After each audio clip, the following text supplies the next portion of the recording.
For coming today to Cecily's. So I was asked to present this workshop a little bit because I use blended and flipped learning for my students, and I teach 8th grade science here at McLean, and I'm also the science department chair.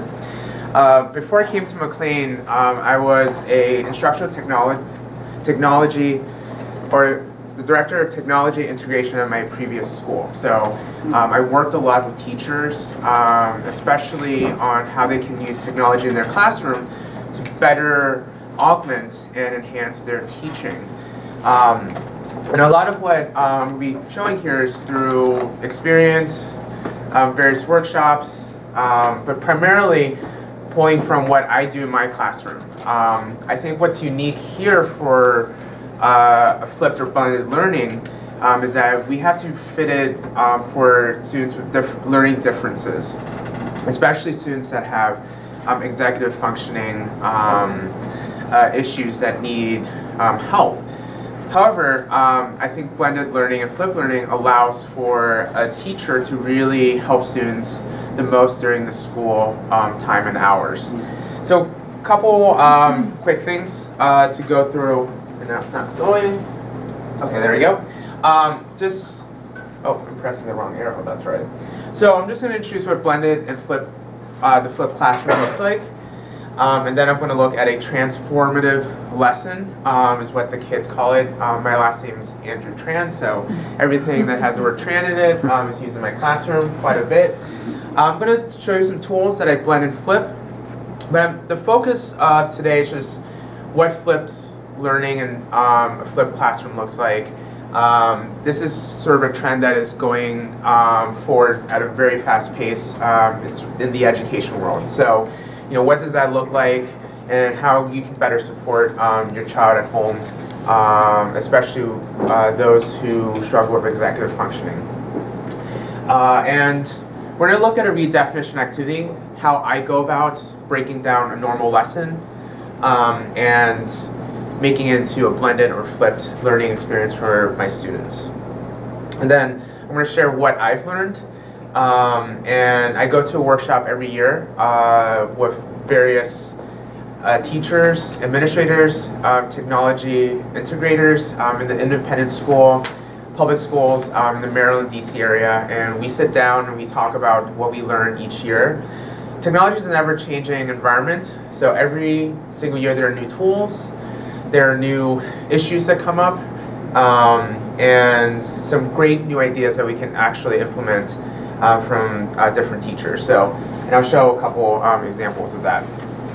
So, just sort of, to start my talk off with a little bit of research, is that the benefits of technology in education starts off with a greater collaboration.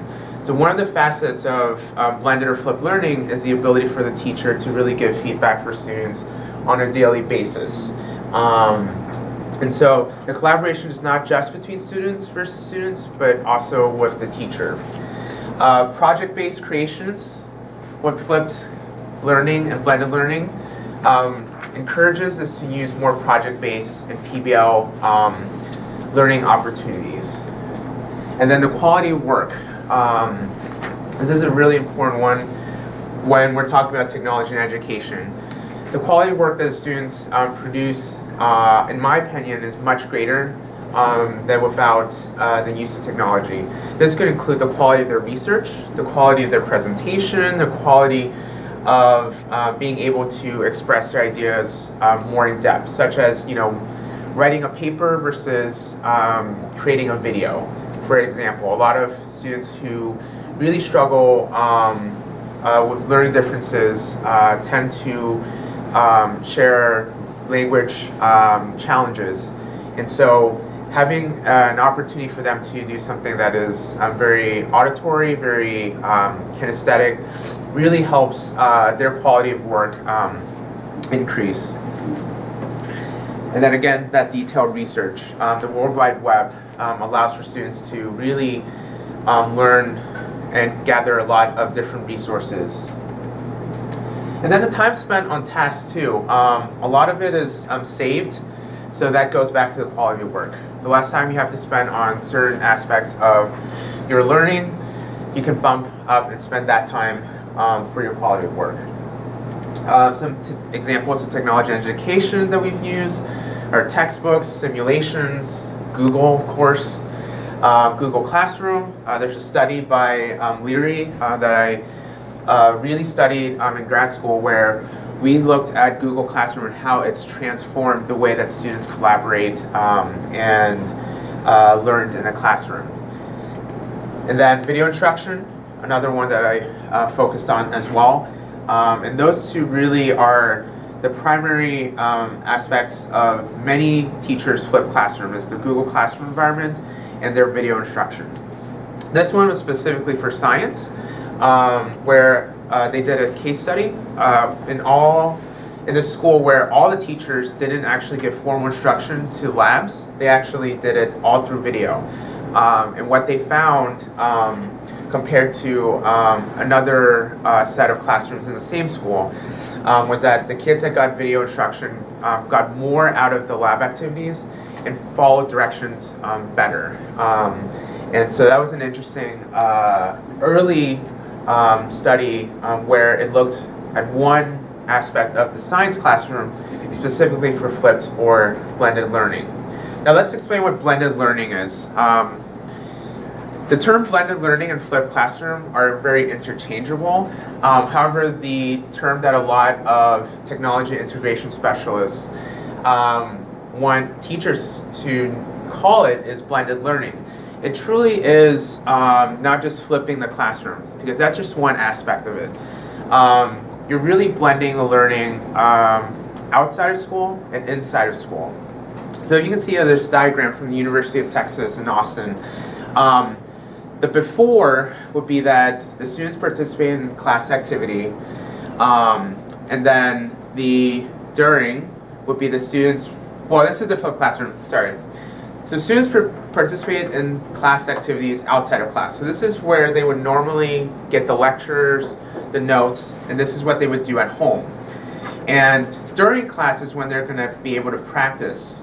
And then the after is going to be the assessment part. So what that really looks like is that instead of lecturing and teaching a class, what I'm doing is I'm providing instructional modules or video content or digital content to the students outside of class. So when you walk into my classroom, it's going to be pretty rare for you to see that I'm in front of the class lecturing. This is the most lecturing I've done in the last 10 minutes, probably in over a month and a half. I just don't really lecture. It's hard for the students, especially those who have ADHD, who struggle with executive functioning. It's hard, and it's hard for me when I was a student to just sit there and try to absorb information. So what flipped classroom is doing is that the direct instruction, the material, the content that I'm delivering for the students is either done through video or through an electronic module or interactive content, and then it's individual. It means that the kids can get this instruction at their own pace. So I provide videos for the students, and they have to watch it at home for homework. And the videos are not very long. They're about 7 to 8 minutes. It's a very defined amount of time. When they get to class, which is the during, is when they're going to practice and apply. That's when I'm using the activities and the practice. My kids won't see problem sets sent home very often. A lot of that's going to be done in class. And I'll tell you a little bit more later on why this model really works for the science classroom, especially one that, I always feel like I never have enough time to get everything done. And the last, class hours used for hands-on learning. So important for the science classroom, and I'll talk more about that later. Here's why I chose to fill my classroom. I mentioned it briefly that I needed extra time for labs and activities. If I spend lecturing 20, 30 minutes each day, I'm losing 20, 30 minutes of really hands-on time and student-centered learning that the students can work on. And lecturing and note-taking were dead time for my students. All they were doing is just copying down my notes from the board. They weren't really engaging in a meaningful activity. And what I found out later on is that the time that I spent lecturing for my students, maybe 20 minutes to 25 minutes, I could deliver in video in about 7 to 8 minutes. So I'm really cutting it down by a third. Because I didn't have any distractions. It's like, raise your hand. Yes, Johnny. Can I go to the bathroom, Mr. Tran? Okay, yes, you can go. Pencil sharpener, and I have to wait. You know, it's like, hey, you guys need to be quiet. A lot of that adds up, especially when you have a class full of students who are very energetic and are ready to like jump out of their seats at any moment. So I needed to use their energy to do something productive during class time rather than making them sit there and take notes and lecture. Now, I wanted higher engagement from my students. So as good of a lecturer or a teacher I am, I'm only good based on what I can get from my students. So in my early stages, this was like 6, 7 years ago, I would record my classroom. I wouldn't actually record me. A lot of times when you do teacher observations, you would actually record the teacher, give feedback on how well they taught. But what my professor and my coworkers encouraged me to do is film the students. Film the students. Look to see if they're actually engaged in your lesson.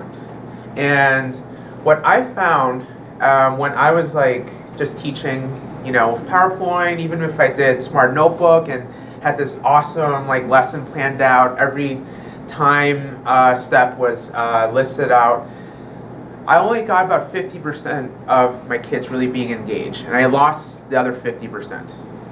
And that's sort of the natural way that we as humans operate. It's hard for us to just sit still and be engaged. The other thing that I wanted my students to do was really practice active listening when I teach in class. Because I don't lecture, I'm really using the time that I'm in class to really help them think at a higher level. And when I do teach in class, it's like what they call a live video lesson, and they really practice that active listening. And again, going back to the higher order thinking in class, the just basic concepts. What I can do in 25 minutes in class, I can do 7 minutes online, and you'll see in a second. And I wanted to foster 21st century learners. Most of the kids that I teach love YouTube.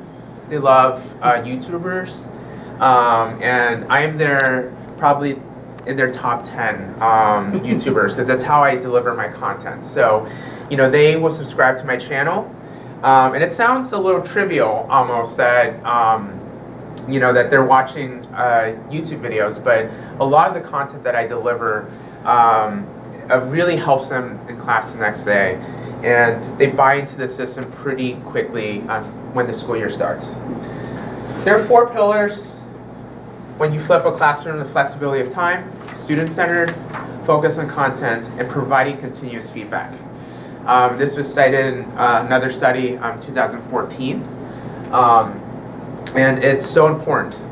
Teachers who do flip their classroom and don't take into consideration these 4 pillars don't really have a successful flipped or blended classroom. The flexibility of time and space. I'll see teachers that'll visit schools or do other workshops, give students like 20 or 30 minutes of video a night. That's way too much. That's like a TV episode. You only need to get your point across enough so that the kids can be engaged the next day. So important. Student-centered. Your videos need to be geared towards the students. So that's why I make all my digital content, because I'm talking to my students. They know me as a person, and I'm sort of giving them the responsibility, because there's a level of trust in the rapport that I have with them. I focus on content. So I don't do much on the practice at home. I try to just get the stuff that is the bare minimum. Because again, I'm using my class time to get that higher level thinking. And then I'm providing continuous feedback. Every single day after a video lesson, I'm giving them an opportunity to for me to give them feedback when they are learning. Now, what I found with the benefits of having students that are that have learning differences when they're engaging in a flipped or blended classroom is that there's a defined learning pace. So important. Homework is such a struggle with students that I found. And since I started using the blended and flipped learning, I would say my truancy rate for homework is maybe less than 5% out of all my students. They know exactly what they have to do each night. They have a defined time. And they know that if they don't engage in it, then their experience in the class the next day isn't as rewarding or as fun as students who do engage. And so they'll help each other out to remind, what their homework is and what they have to do. This is so important for students who really struggle with homework. And every time that I talk to teachers about flipped classroom, I'm like, this is the most important thing, is that if you can get your students to turn in homework close to 100% of the time, it makes your life a lot easier. Class efficiency, I'm saving time. I'm not lecturing to kids who are just staring at me because they have to be in school. I'm actually using class time to get them up and moving.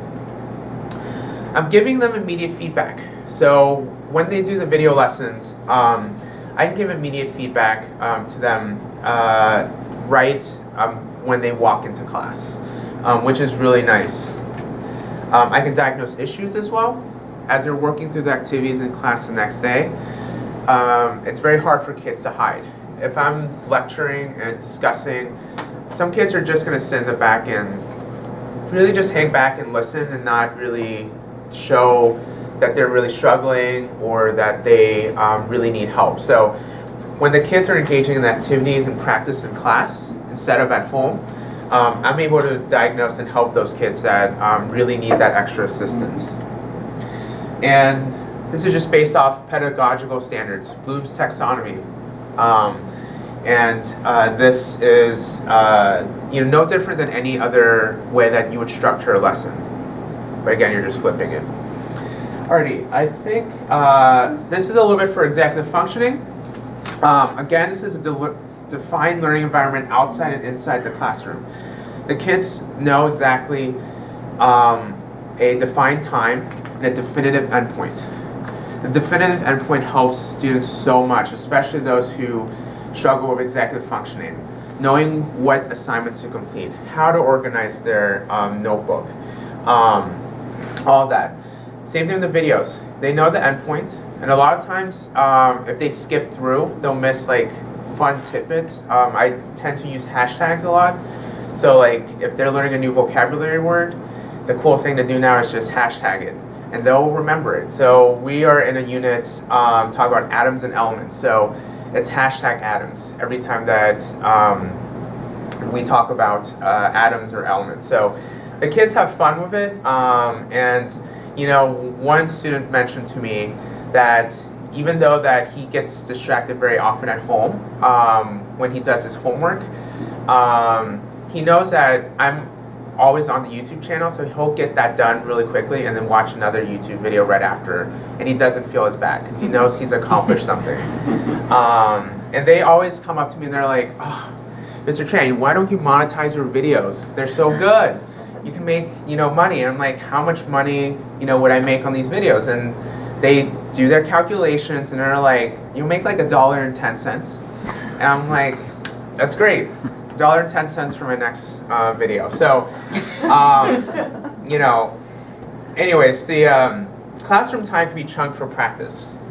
Okay, so I'm really using the classroom time for practice and reinforcement instead of just lecturing. It's all student-centered. Any questions so far? Okay. We'll get to the fun stuff in a second. And class time is used to organize content. I think kids who really struggle with executive functioning don't get enough time in the classroom to really organize their thoughts, organize their materials, organize, so that they can be successful later on while they're studying for tests or quiz or anything. So, I use interactive notebooks in class. We organize binders, the worksheets and notes. I have that time now to really help students who really struggle with this executive functioning, because I'm not lecturing to them. I'm not wasting 20 to 25 minutes just talking to them. I'm actually having them organize their life in my class. Such a big help. Yes? Thank you. Interactive notebook, that's still a physical notebook that you are writing back and forth with? So the kids will take notes, and then they will put their notes either in their binders or in their interactive notebooks. So there's some interactive activities. I know this is like a common thing in science classes and math classes to keep their notes organized. So they actually organize this. I actually give them time in classes to glue things in, cut things out. There's a table of contents that's listed in my classroom, and they actually use this time to organize. Helps them so much, especially students who have papers from one place to another, if they keep that. I also keep some of these notebooks in my classroom because if you're working in a science lab, a lot of times you leave your lab notebooks and stuff inside your lab, and so they have that as a reference item. And then collaborative work and engaging activities, as well as monitored practice. So a lot of group work, a lot of engaging activities, and I monitor what they're practicing. So I know no one can really hide from me if they're really struggling. Now, anatomy of a lesson structure, I went over that. There's a home and school part, and then this is going to be actually on the Cecily's website on the McLean School. So if you're missing something, there will be a link there that has all my videos, all my resources, any research papers that are there on a website. So you don't have to write down everything. There's a home and school aspect. The key thing is the warm-up. I always check in with the kids first thing at the beginning of class. And that's both the accountability part and the feedback.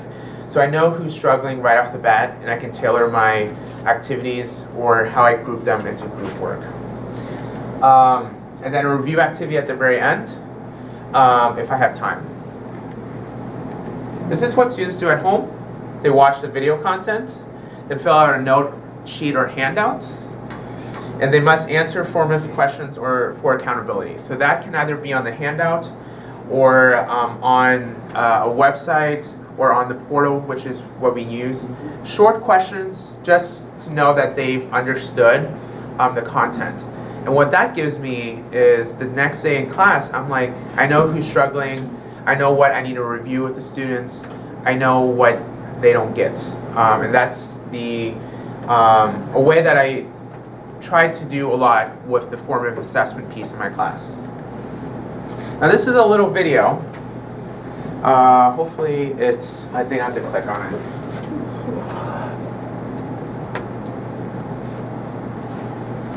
Nope. So apparently that's not going to let me play, but the nice thing is I can just copy the link. So this is a little short video of a video lesson that the kids watch at the beginning of the year. Video lesson. What we're going to be looking at. You have to switch the window. Either good science. Oh, sorry about that.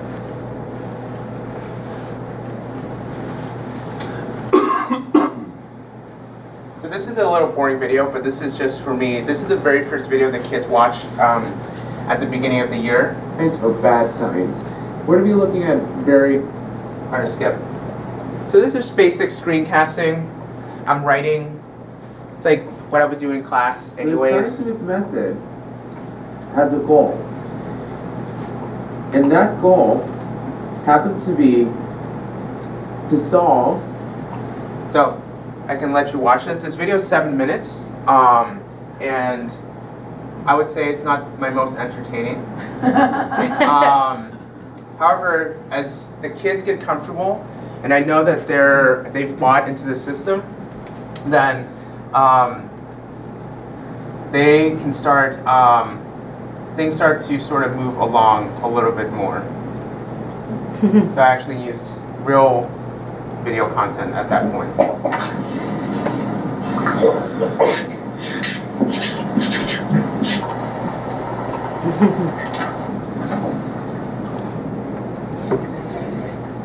What was the first video on Newton's laws of motion? Today we're going to talk about Newton's first law of motion. Now Newton's first law of motion, for your reading, is actually also known as the law of inertia. And the law of inertia states that objects resist change. So what does that look like? That's like this person standing, does not want to move. Objects don't want to move unless you force them to. For example, this person who's standing right there, unless a force is applied, such as wind, that person's not going to move. And so this is a person being knocked down. So let's take this into my car as I'm driving away from school to see how Newton's first law applies to something you do every day, getting to school. And then we're going to take it back into my classroom.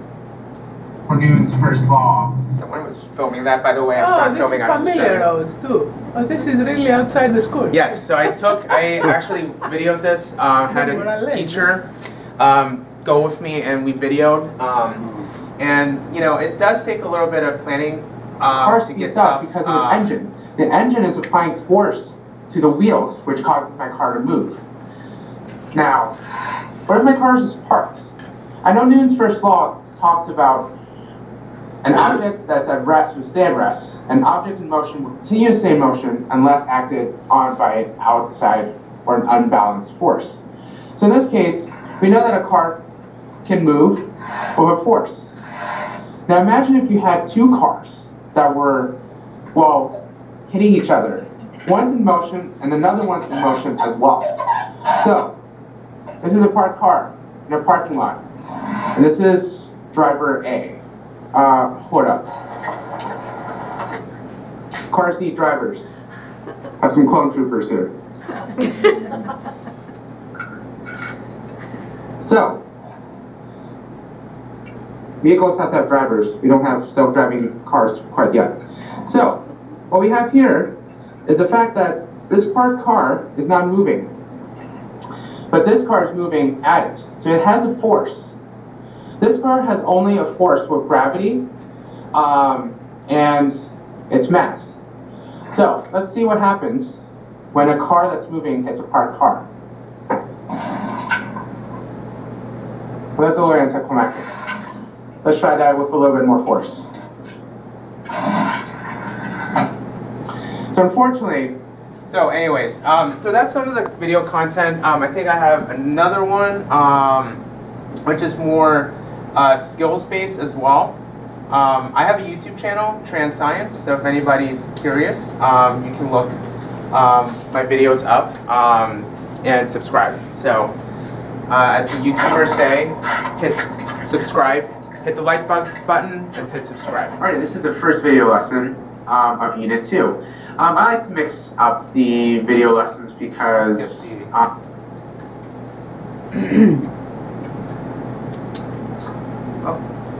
So do you translate those into diagrams for the kids, like to show them we call it force and the opposite of force and we things like measure that? this. That's a great question. So when they're watching the videos, I do have a handout that they're following along that matches with the video. So like that car on the actual diagram. So you have the gravity or whatever. And Exactly, and that's the thing we review in class is I make sure that their diagrams that they've drawn are correct. So the worksheets that they have, the note sheets that they fill out are all based on the content that I provide them. So we were looking at thermometers.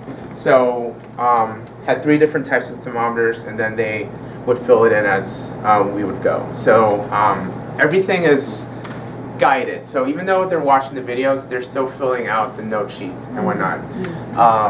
And I'm able to do a little bit more examples than I were on video than I am in class.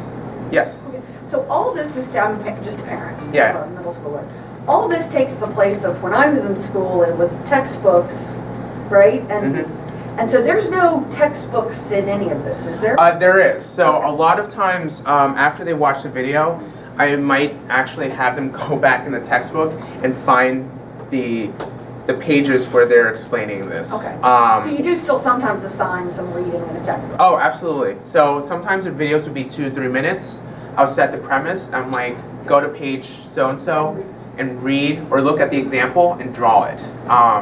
So it's really blended learning, in my opinion, because I'm using a lot of different sources. And the great thing about blended flipped classroom in the past couple years is teachers like me post a lot of videos online. And this is such an invaluable resource to help your student, especially if they're struggling with a particular concept in class, that there's some awesome teachers and awesome science channels that are providing free content and sort of extra lessons or extra explanations for things that they might learn in school.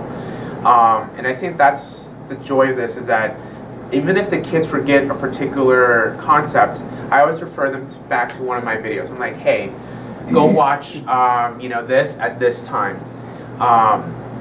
And so it's a new resource compared to what they would look at in a textbook or a normal handout or whatnot.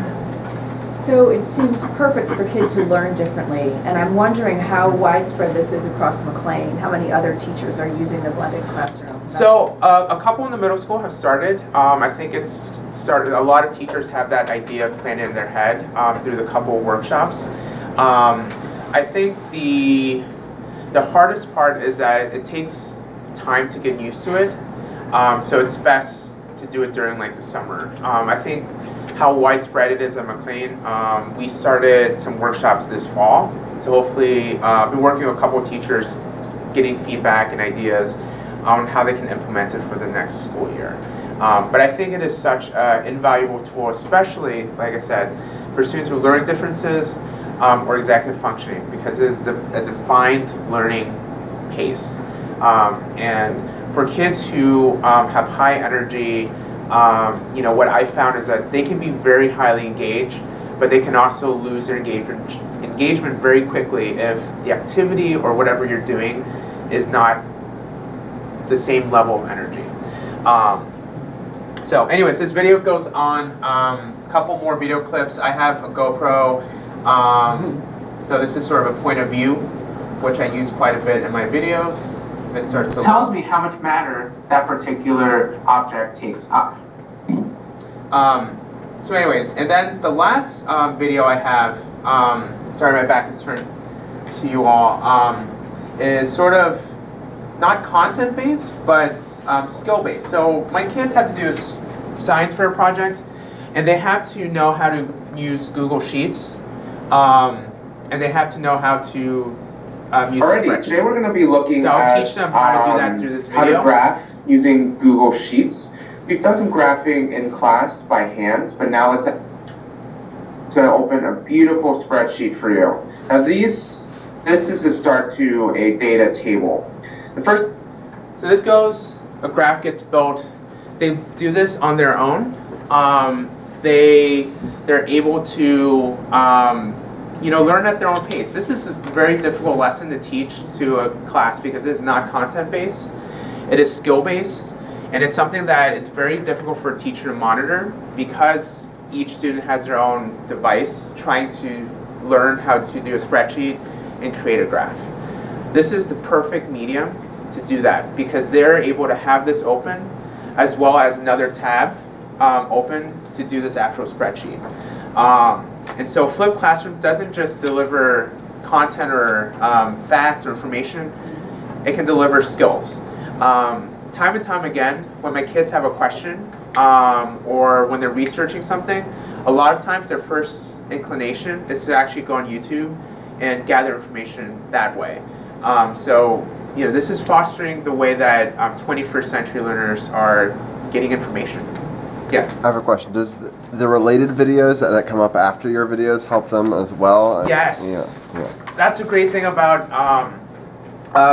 having videos on YouTube. So what videos that I put on here there's a tagging system, and based on the tagging system and the content, it'll suggest videos that relate to what they're learning and watching. So it's like if you go on YouTube and you watch videos, it'll suggest videos for you. And my kids have brought me a lot of awesome content based on their video lessons. Like, Mr. Tran, this video popped up right after your video played.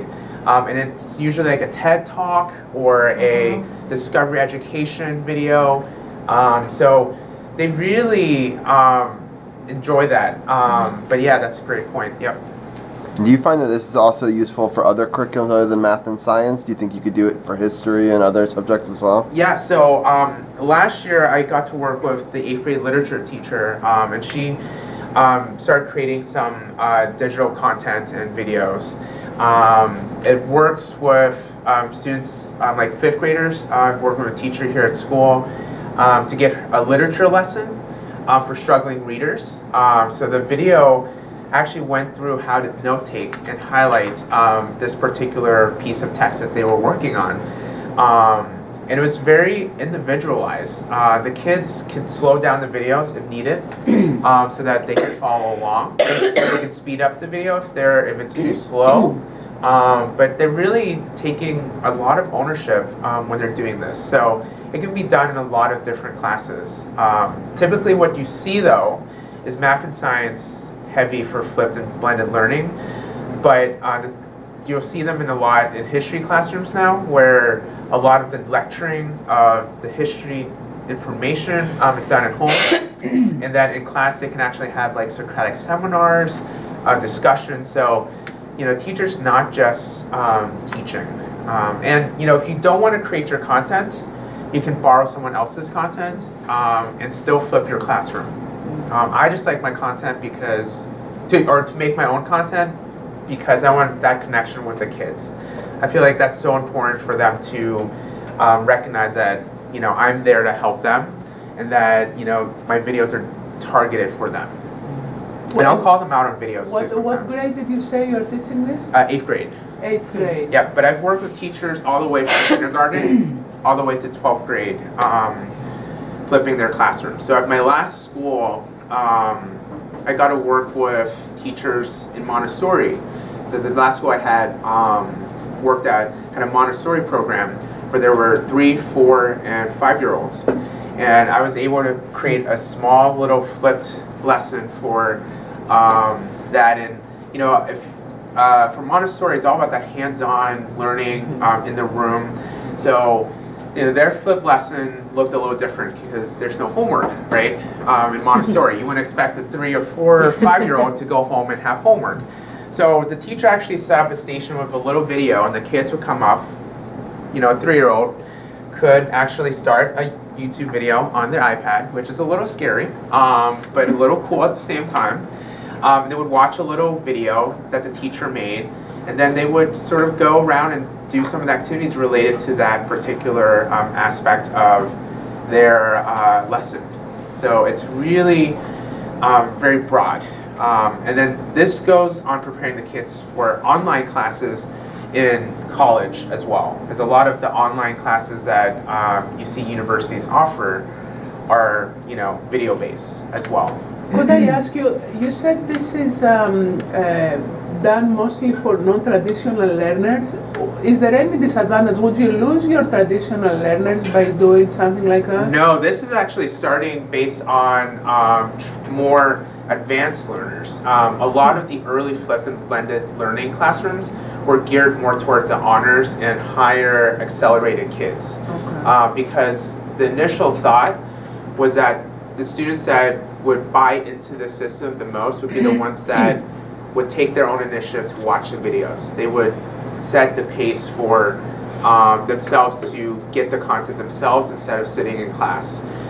So this started off with more the traditional classroom, but a lot of research and studies that you'll see now is more for the non-traditional learners and students who have learning differences.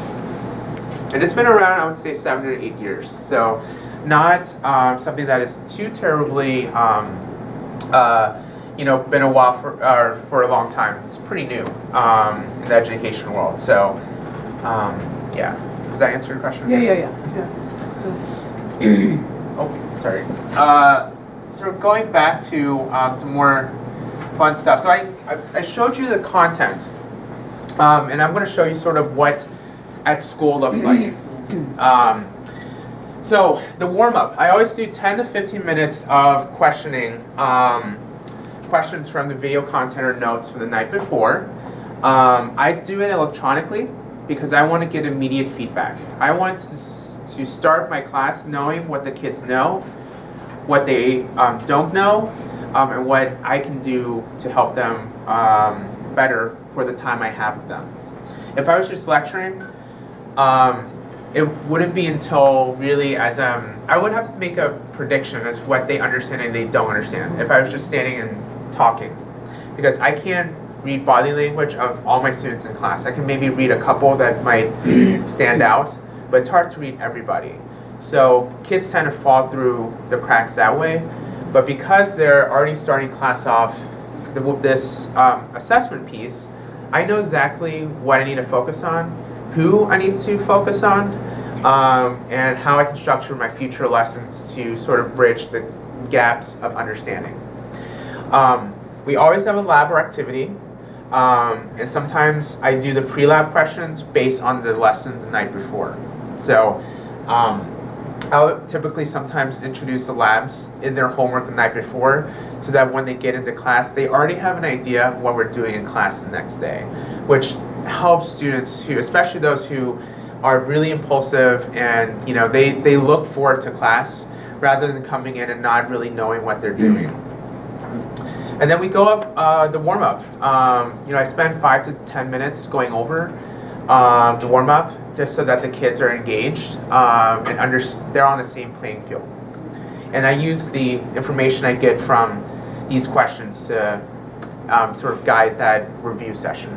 So your students don't think that this immediate feedback is always connected with grades and assessment on your part? I mean, do they It's know a it is completion for grade. your information mostly? Right, I give them credit because they're doing work for me for completion, but this is information for me.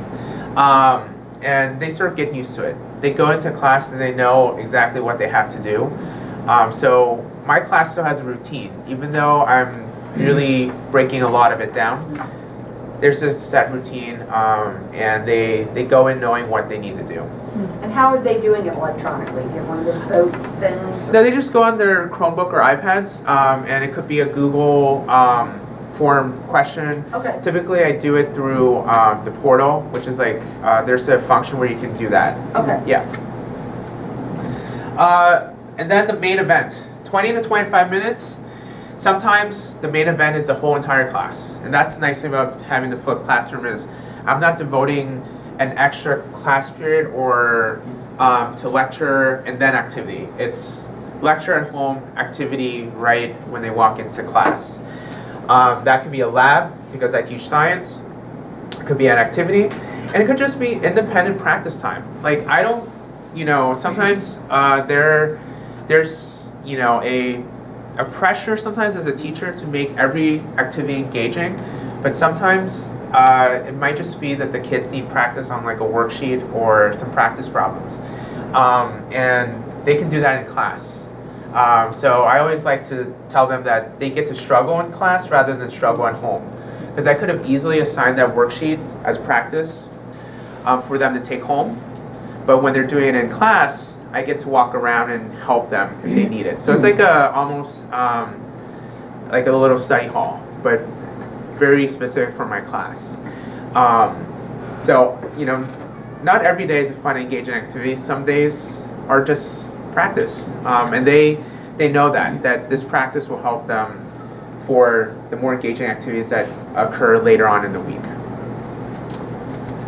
And then extra time, I always use for review. I'll give them free time, which is if we do a practice time, then they can earn free time after they're finished. But that free time is awesome for me because whatever they turn in, if it's not satisfactory, I'll hand it back to them, and they don't earn that free time.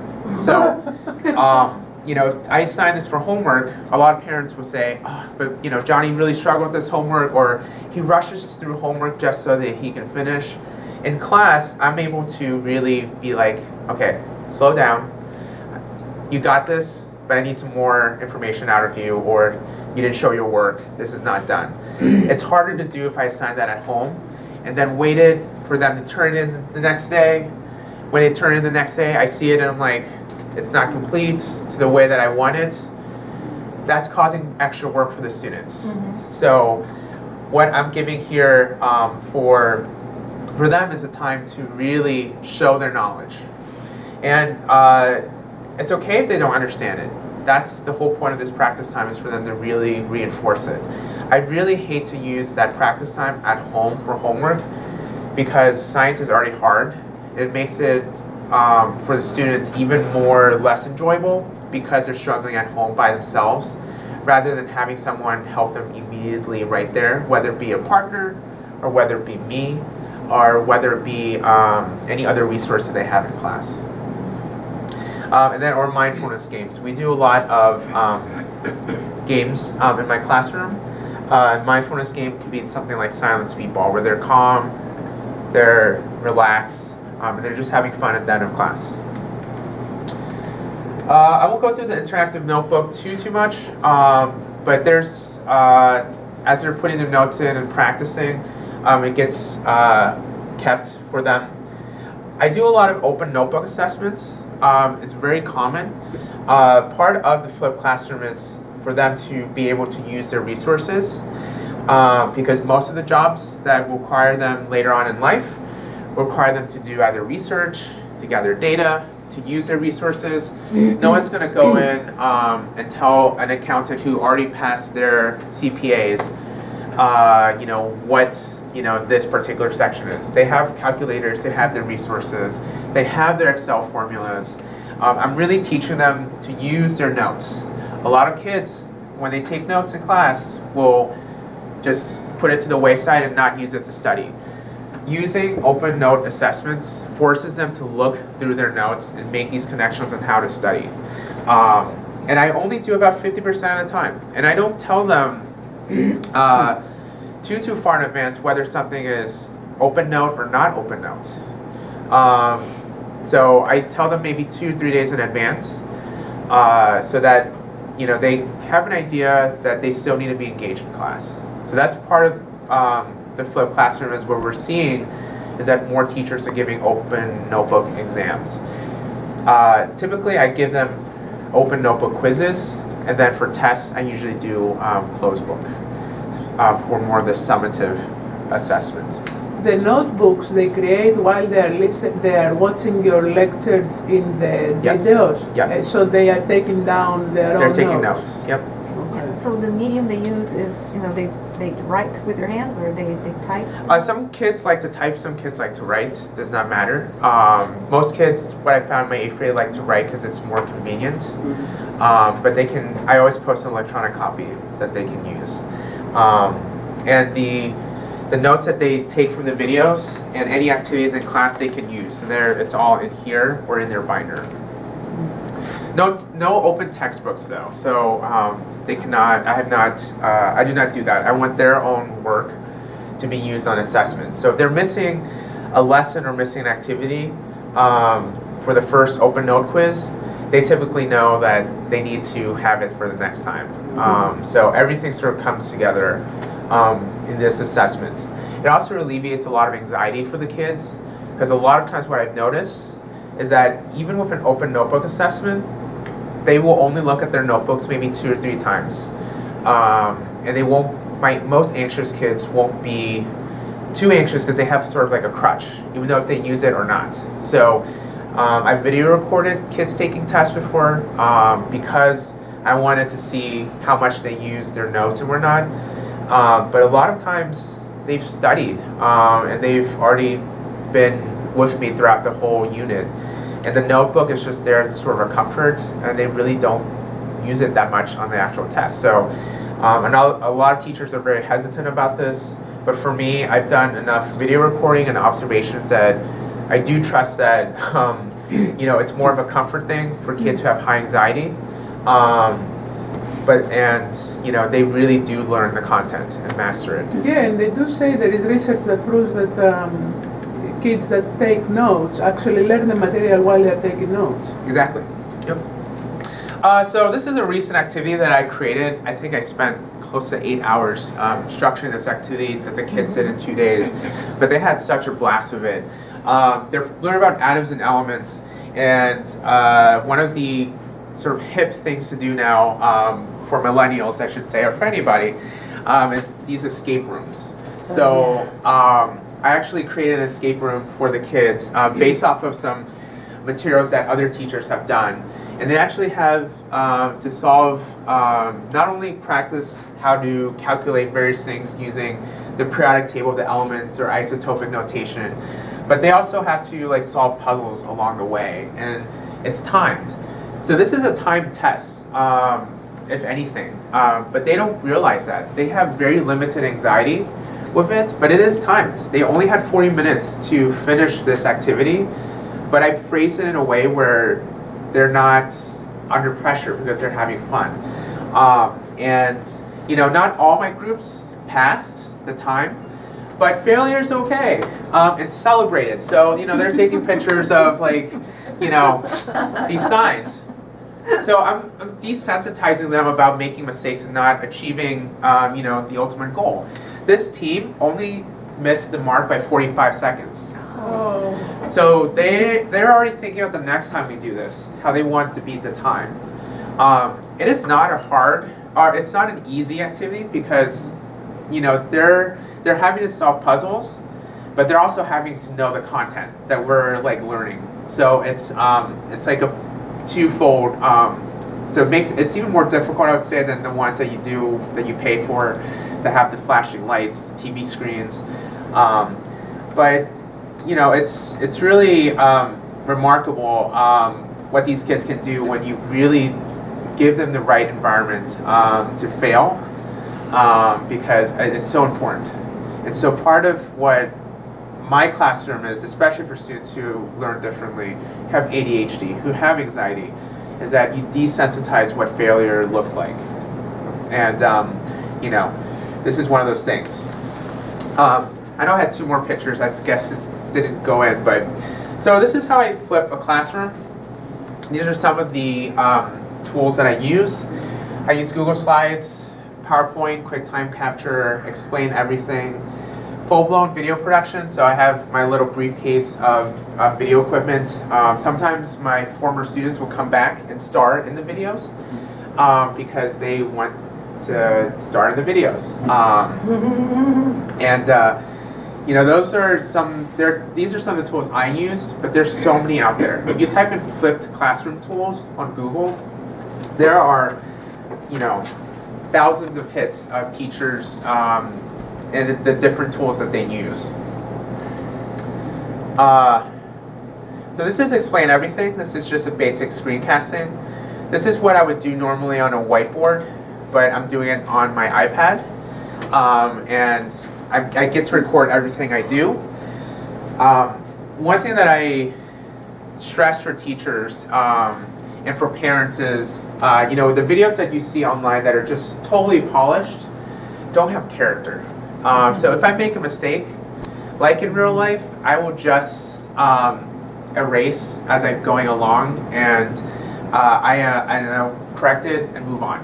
It is so important for kids to learn that making mistakes is perfectly okay, and that even when you're being recorded, that it's perfectly fine. You just erase and move on. You're desensitizing this idea of failure because we talk about grit so much, and that's something that the kids sort of need even more support in this day and age. So I do this live. If I make a mistake, I move on. It's exactly like what I would do in my classroom. So accountability for students, we discussed this a little bit. These are some more of the tools that I use. This is Edpuzzle. So I'll post my videos on here, and as they're watching, they will get some questions that pop up as they're watching. awesome thing about this, they can't skip the videos. So they can't skip ahead. And I get this information before they even walk into the classroom. Right. So it's such a useful tool. It's easy to use. I just upload everything from my YouTube channel, and they have it there. Same thing with, oh yes, question. You also track their viewing patterns, so are you able to use any of that data? Yeah, so this you can. So that's really, so this student is watching it 5 times on average, or they really slowed down between, for this second question, or? Does not, unfortunately. There's a privacy issue. I would love to be able to do that, but there are privacy restrictions with regard to knowing individual viewers and how many times they watch a particular video. I do know the overall view count of each video. So, you know, if I have 40 students, if I see the view count at 43, then I know that every student probably watched it. If it was at 28, then I know that 12 kids did not watch it. So, you know, that's sort of a good measure for me. But I don't think there's a way to do what individual viewers watch, because I think that's a privacy issue. Assessments and projects. Again, I use a lot of formative assessments on a daily basis to check their understanding. Summative assessments are less frequent. That's just really, if I had to get rid of one type of assessment, it would be this, if I didn't have a graded class. However, we live in a education world where kids need to take tests and quizzes to prepare for the next level. Because this form of assessment is so powerful for them as a feedback to check their understanding. Projects. Projects are done typically in class. Part of the flipped classroom is projects are not taken home. I'm removing the class time that I'm lecturing, and I'm giving it back to them to work on their projects. So they get help on their projects. They also see other students work on their projects, and they'll be like, oh, my project isn't that great right now. I saw Johnny's presentation, it looks awesome. This is so much more powerful than if they were to just work on it individually at home. And it also helps students who are who challenge with executive functioning, who challenge with ADHD, because I'm there to remind them, like, okay, where are you at your project? Show me. You know, in 5 minutes I'll come back and be like, I hope you finish this one slide or this one piece of your script for your video. I'm guiding them more than if they were to have to do this at home. So it truly is not just the lesson, homework flip, but it's that they're working in class rather than just listening to me. And they've done some great projects this year. I did a alternative energy project where they had to, I was a business person as an investor, and they had to sell me their alternative energy source. And it was so much fun because at the end there was a contest to see who won. And if they were to do that in class, they wouldn't have had the reasons or the explanations that they got from their other classmates. I know that one of my students in my class would ask various of his classmates, well, why each of their energy sources is the best. He used every one of those reasons to counter and rebuttal. And when he did his presentations, his classmates were like shocked. They were like, oh my gosh, I didn't think about that. You know, that's, you know, it's like a normal working environment. If you go to work, you're not learning, you're actually doing. So it's very student-centered. It's very work-based, what you see in my class. Oh. Not one size fits all. I've taught, this is my third school that I've taught at, and third school I've done flipped classroom, and each time I've been at a different school, it does not, one size does not fit all. So I have to alter the way I do my lessons and how I structure it. Especially when I'm working with other teachers here at McLean or outside. One thing that I always remind them is, you know, what I'm doing here is not what you're going to be doing in your classroom. You need to mix it up. It needs to be something that you're comfortable with and that it fits your student population. Because student populations vary from school to school, even in the same city. So that's something that I always tell teachers and parents that, as great as this is, it's only as good as the teacher that's delivering it. So Yeah. do you do that every year, like the videos that you do? Yes, you every do year, them fresh. for this particular classroom, like a week before, so that it's ready, or you are going to use them next year and next year and next year? What I do is I keep all my digital video files on a hard drive. I remake the videos each year. Some clips I'll keep the same, but I'll edit them the way that my particular class each year. Every single year, I have a different group of 8th graders here at McLean, different personalities, different interests. So I have to really mix it up. And I typically make the videos 2 days in advance. The editing process for me doesn't take too long, so I can do it even the day before, and I'll get it done. But it varies from teacher to teacher. But yeah, I make the videos fresh. It's fresh content, not repeated from year to year. Do you ever personalize it once in a while to say, and I'm talking to you, Alexander? I do, all the time. All the time. I call the kids. I call up the kids all the time. In the videos, I'll put up a sign. I'm like, I had a student that would always skip through the video sometimes, and I called him out on the video, but he skipped that part, so he didn't see it. But his whole class saw it, and he never did that ever again. But it was in good fun, and it's exactly like I would be teaching in class, and I would make an anecdote or joke to a kid. It's all in good fun, and they really love it when I sort of call them out on the videos because they feel a little bit more, I would say special is the right word, Like a star. but like a star, yeah. Yes. And when kids come back from the upper school to the middle school and they're included in the videos, they love it. They're like, oh my gosh, we're in the videos. So yeah, I do personalize it. I always sometimes will include, I'm a big hockey player, so sometimes in the videos I'll put, what my score was for my last game, or, something funny that happened in my life and whatnot. And they really enjoy it. So I'm not changing my teaching style. I'm just really making sure that the way that I'm delivering the content fits my personality and the kids. So the redefinition consideration. I have some papers here as how I break down, you're more than welcome to grab it, how I break down the lesson and redefine how I do my classroom. Very similar to what we've talked about before and the other things above.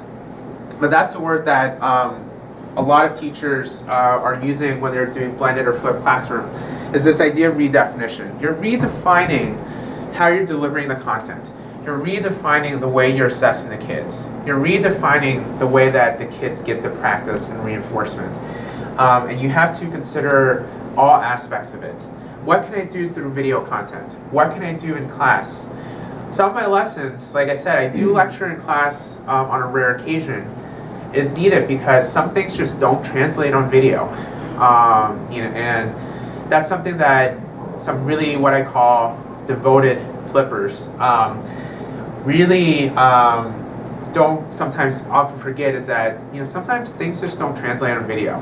I always reflect on what worked in video from the year before and whether it worked or not, and then I make that adjustment for the upcoming year. So that's part of the redefinition consideration, because you're redefining what the classroom looks like. It's funny because I did a workshop with teachers last year, and a lot of the teachers were like, oh, am I going to be replaced by video? Just streamline, everybody watches the same, gets the same content, I don't have a job. And I'm like, no, the whole point of redefinition is you're redefining your role as a teacher, especially the K-12 environment. You're not just there to teach them content. The they can probably just Google. If I were to ask my students, what is carbon's atomic number? They can probably Google that pretty easily on their phone, their iPad, their devices. If I ask them something really complicated, they can probably find a Wikipedia page to answer their question.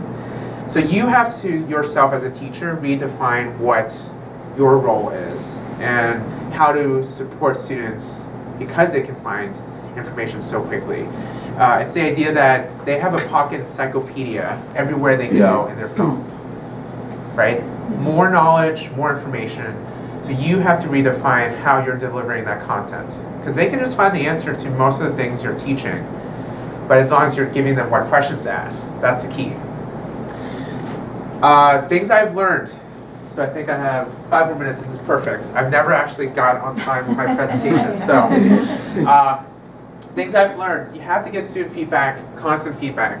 You need that feedback to serve those students who are struggling. And I think that's so important. And also serve students who need more enrichment. So kids that find things too easy, you have to gear your activities to match those students who are much more accelerated as well. I know that a lot of what we talk about at Cecily's is helping students who are struggling in specific areas.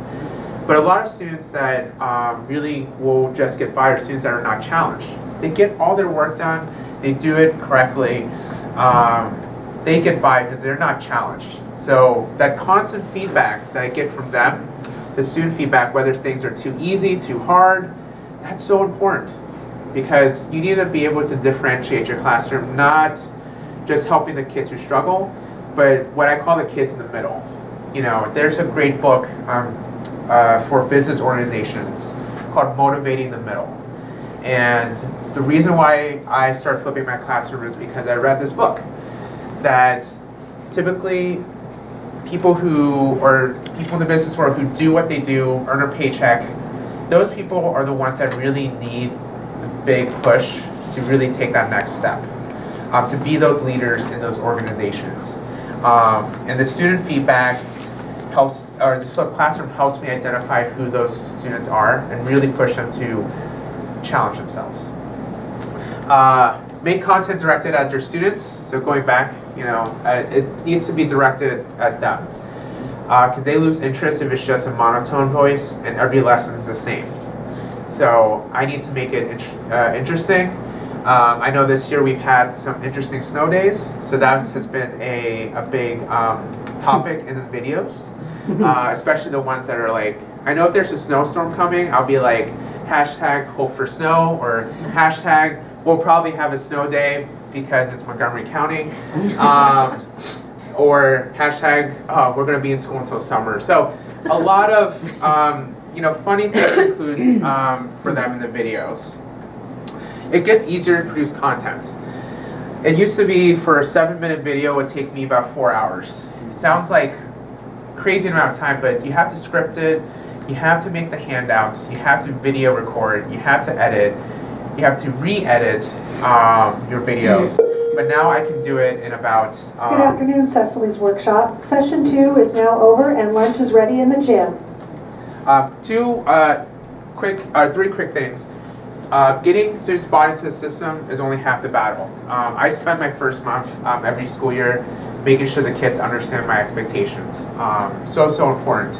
And I also tell them to sort of explore the videos and give me ideas on how to make the videos even more engaging. So they really buy into the system, and they gave me some great ideas on how I can make my videos more like the famous YouTubers, the Logan Pauls, the Casey Neistats out there. I mix it up. It's never a boring day in Mr. Tran's class. I know when teachers will visit my classroom, it's like controlled chaos. Kids have a lot of energy. They celebrate their successes. They celebrate their failures.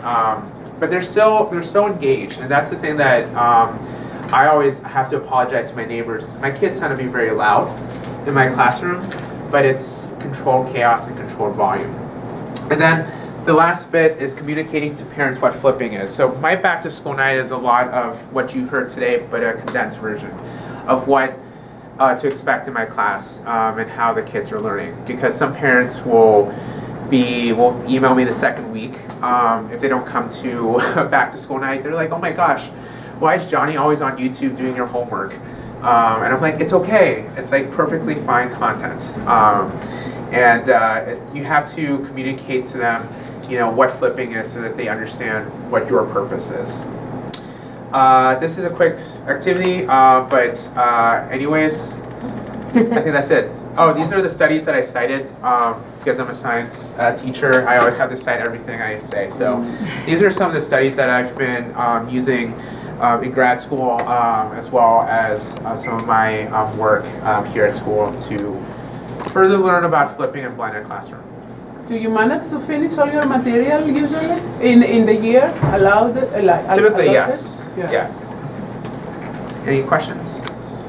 This will be posted online, as well as a link to a website that has all the tools that I use, some example handouts, and some recorded lessons and all that. So, thank you so much. Thank you.